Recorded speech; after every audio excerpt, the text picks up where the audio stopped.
The distress signal hit like a scream. Dr. Mara Voss was fixing a scanner in her medical shuttle. Then the emergency alert cut through every channel. Velkar Clan Alpha. Medical distress cub critical. Mara moved at once. The Velkar never ask for help unless it is serious. They are giant, wolf-like warriors. Strong, proud, and fearless. They can survive on brutal worlds. They can fight anyone. But when a cub is in danger, everything changes. Mara pushed her shuttle hard toward the signal. She looked at the stars and whispered, "Hold on. Please hold on." The signal led her to Rhyme 6.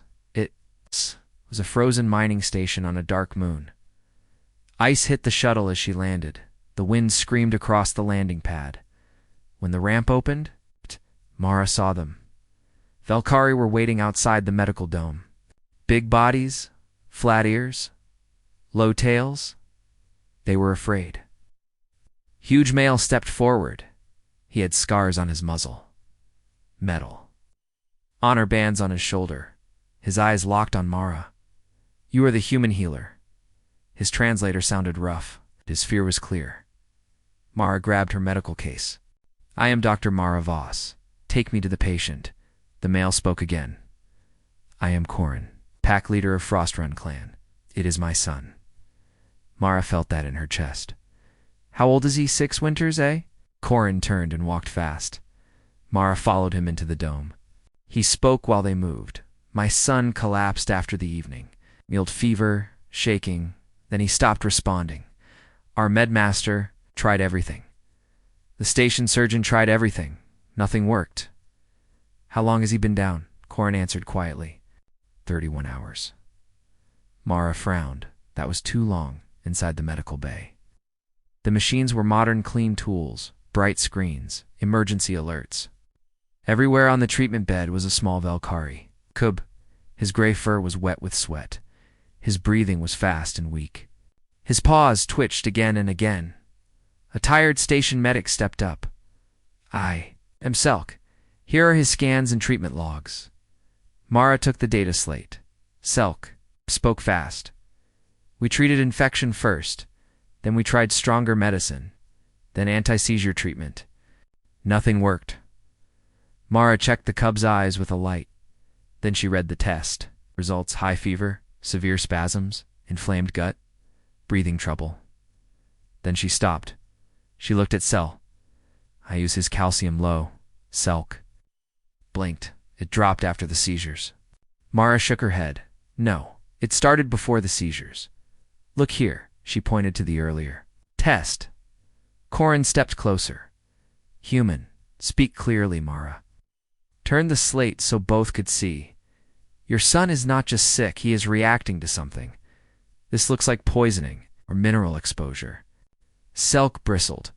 "Impossible. Food scans were clean." Mara looked up. "Clean for what? Toxins, germs, heavy metals?" Mara asked another question. "What are you mining on this moon?" Corin answered. "Chorosil, ice salts, trillium shale." Mara. "Any dust in the food area?" "No, the kitchen is sealed." Mara asked the next question. "What about the water?" The room went silent. Selk spoke slowly. "Recycled, filtered, sterile." "Filtered through what?" "Local mineral mesh. Standard for cold stations." Mara stared at him. "Do you have the mineral profile?" Selk looked annoyed. "It is inert to adults, maybe." Mara held out her hand. "Show me." Selk pulled up the file on the main screen. Mara scanned the mineral list. Then she found it. A crystalline salt compound not deadly to adult. Gokri, but dangerous for young cubs. It can block calcium and magnesium in the body slowly, quietly, then the body starts to fail. Selk looked confused. "That small amount can do this?" Mara nodded. "To an adult. It's maybe not to a cub, yes, especially over time." Corin stepped in close. "Can you save him?" Mara took one slow breath. "Yes, I think I can." Selk crossed his arms. "With what anains?" "Ion. Flush. We already tried mineral balancing." Mara knelt by her case. She opened a lower compartment inside. For simple supplies. Old supplies. Plain bottles and packets. Selk stared. What is that? Calcium salts? Magnesium glucose? Rehydration mix. Selk looked shocked. You came across 3 systems to give him supplements. Mara looked right at him. No. I came to use what your machines ignored. Basic body. Mystery Corin watched every move. Mara mixed warm, sterile water, then glucose, then mineral salts, then a gentle buffer. Old medicine, human. Frontier medicine, the kind doctors still learn when power fails and time runs out. She checked the cub's throat. Reflex. Then she prepared a small feeding line. Selk warned her. He may choke, then help me hold him safely. Selk hesitated. Corin growled. Do as she says. Together they turned the cub gently. Mara placed the line with steady hands. The cub twitched once, then settled. Mara started the feed slowly. No rush, no flooding. We bring him back gently, Selk spoke in a low voice. If this fails, Mara, cut him off. It will fail if you keep treating him like a broken machine. Selk went still. Mara softened her tone. You are not a bad medic. You used the right tools for trauma and combat toxins. But this is a cub. His body is still growing. That is different. The room grew quiet. Mara checked the monitor. Still. It's too fast. Still too hot. Now we cool him slowly. Wet cloths. Neck. Paws under the arms. No.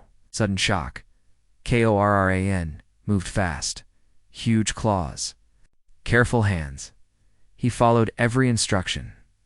Mara noticed it at once.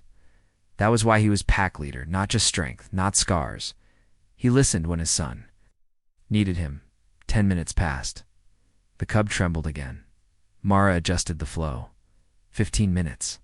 The oxygen alarm got quieter. Selk leaned close to the monitor. That is stabilization, Mara. Nodded. For now, 22 minutes. The breathing became deeper. 28 minutes.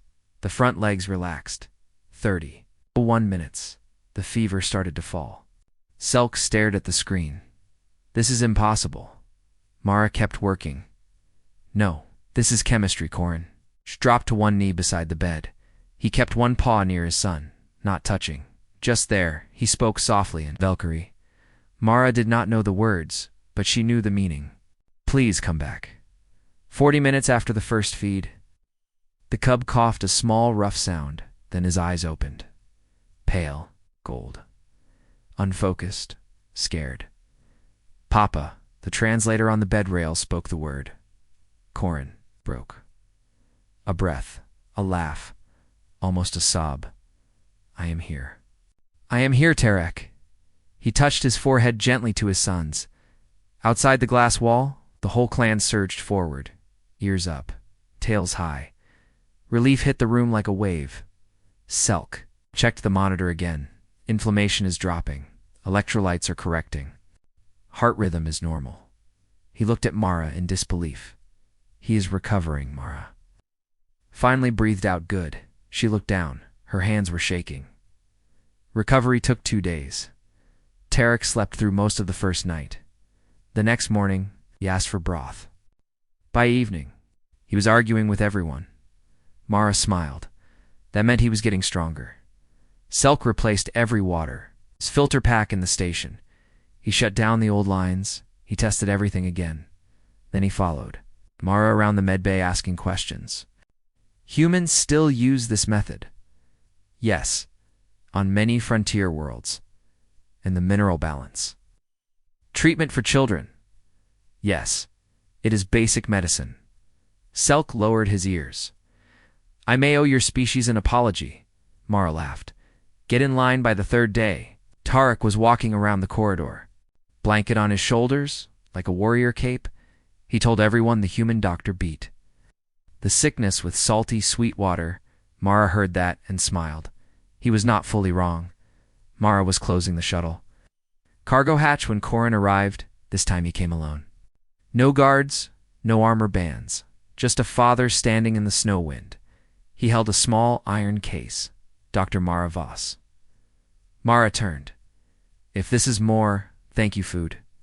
I am still full. Corin gave a small Valkyrie. A smile. It is not food. He opened the case. Inside was an old pendant made of carved bone.